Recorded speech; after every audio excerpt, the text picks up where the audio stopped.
Somente em 2011, a ONU lançou os seus princípios orientadores e conseguimos clarificar qual é o papel das empresas nessa agenda, bem como o valor que o seu cumprimento gera para os negócios. Também, apenas recentemente, nós debatemos os direitos humanos dentro da agenda da sustentabilidade no eixo social. Esse debate contribuiu para que a gente pudesse enxergar a complexidade da questão dos direitos humanos e como eles estão interligados com questões de outros pilares da sustentabilidade, o ambiental, o ético e o econômico. O seminário de hoje, de uma certa maneira, concretiza essa relação entre esses pilares. Por exemplo, como no desenvolvimento econômico bem-sucedido, as escolhas certas em relação a temas que variam desde a nossa matriz energética até a melhoria nas relações de consumo precisam passar por processos amplos e transparentes de consulta e diálogo, com todas as comunidades afetadas e partes interessadas. Mecanismos de diálogo e reclamação não devem ser, portanto,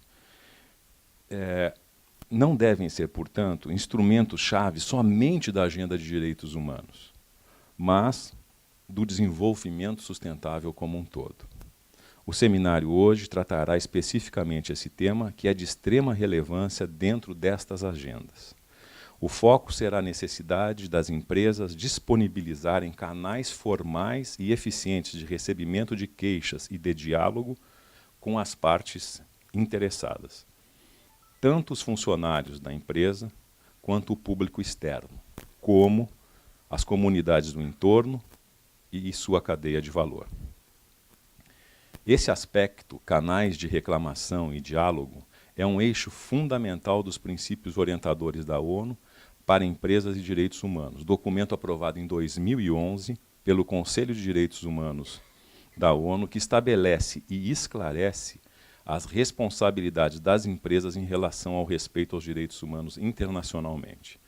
Esse movimento em relação às empresas vem sendo desenvolvido pela ONU há alguns anos, com a necessidade crescente no mundo para que as empresas assumam compromissos com o respeito aos direitos humanos e ao meio ambiente, principalmente em países onde existem lacunas ou a inexistência de instituições democráticas.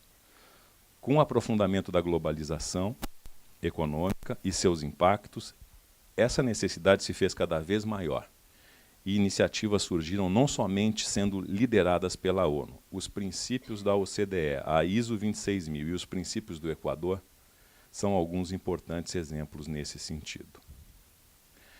Todas essas referências demonstram a importância da empresa manter diálogo constante com seus públicos interessados, tanto do ponto de vista preventivo para evitar violações, quanto do ponto de vista de remediação, visando endereçar casos de violações que tenham ocorrido pela empresa ou em sua esfera de influência. Nesse sentido, os canais de reclamação não são meros mecanismos formais de recebimento de queixas, para a empresa lidar com os casos isoladamente. Eles devem ser encarados como um elemento dentro do que chamamos de devida diligência, onde a empresa atua não numa posição defensiva em relação aos direitos humanos, contornando os casos e situações que ocorrem, mas numa posição de gerir os riscos preventivamente, tomando a dianteira para respeitar os direitos humanos em sua atuação. Os canais devem servir como diagnóstico para a empresa tratar os problemas de gestão que possui para haver os problemas indicados por esses canais, para planejar ações e tomar decisões estratégicas do negócio, para avaliar mais lacunas existentes na gestão da empresa.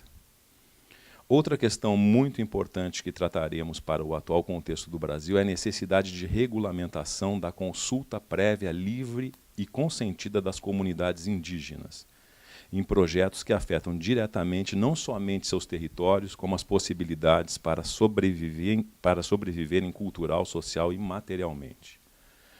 Como podemos acompanhar, esse tema é de extrema relevância para o Brasil atualmente e trará reflexões importantes, não somente para o respeito aos direitos humanos dos povos indígenas, como para a agenda no geral, já que, como sabemos, a consulta prévia às comunidades em projetos que afetam suas vidas é fundamental para o respeito aos direitos e a manutenção de seu bem-estar. No atual contexto de crescimento econômico e aquecimento de grandes obras de infraestrutura e extração de recursos, esta atuação prévia das empresas e também do governo para a garantia dos direitos das comunidades é ponto fundamental. O seminário hoje procurará trazer subsídios para que as empresas possam avançar nesses temas, tendo maior conhecimento e base para desenvolver sua gestão neste sentido, como também buscará trazer um diálogo com o governo em relação às políticas públicas que são necessárias de serem implementadas, para termos a garantia e a promoção desses direitos. Como estabelecem os princípios orientadores da ONU, as empresas têm o dever de respeitar os direitos humanos em sua atuação. E os Estados têm o dever de proteger os direitos humanos de seus cidadãos. A mesa sobre este tema dá o exemplo de uma empresa, a Fibria, que desenvolveu espaços formais de diálogo com comunidades indígenas do entorno de seus negócios.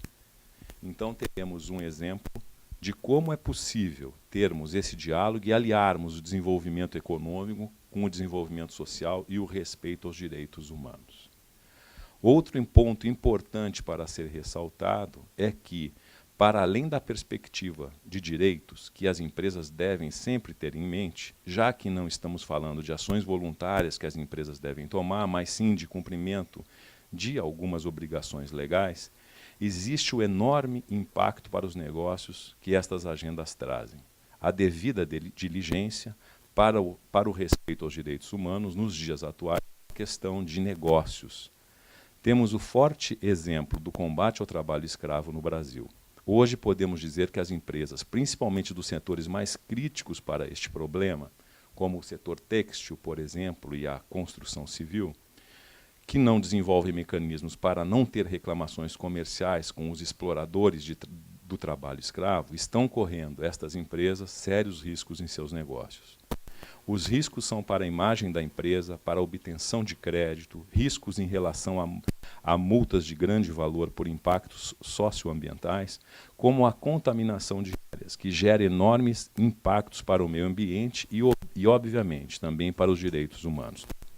Há riscos para a perda de produtividade, já que os ambientes de trabalho marcados por violações aos direitos de seus trabalhadores dificilmente serão ambientes produtivos ou sustentáveis ao longo do tempo.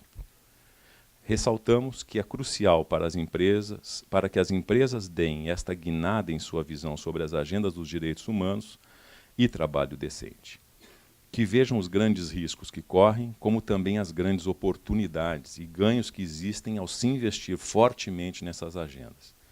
E para esta mudança de paradigma, os mecanismos de reclamação não são somente ponto fundamental como fonte de reflexão para avaliação também nesses impactos no negócio. Por fim, ressaltamos que o diálogo e a participação social são bases fundamentais para a garantia dos direitos humanos e do desenvolvimento sustentável do país. Sem diálogo, sem processos participativos que levem em conta os direitos dos diferentes grupos sociais do país, não teremos a garantia do Estado democrático de direito e de um caminho para o desenvolvimento sustentável.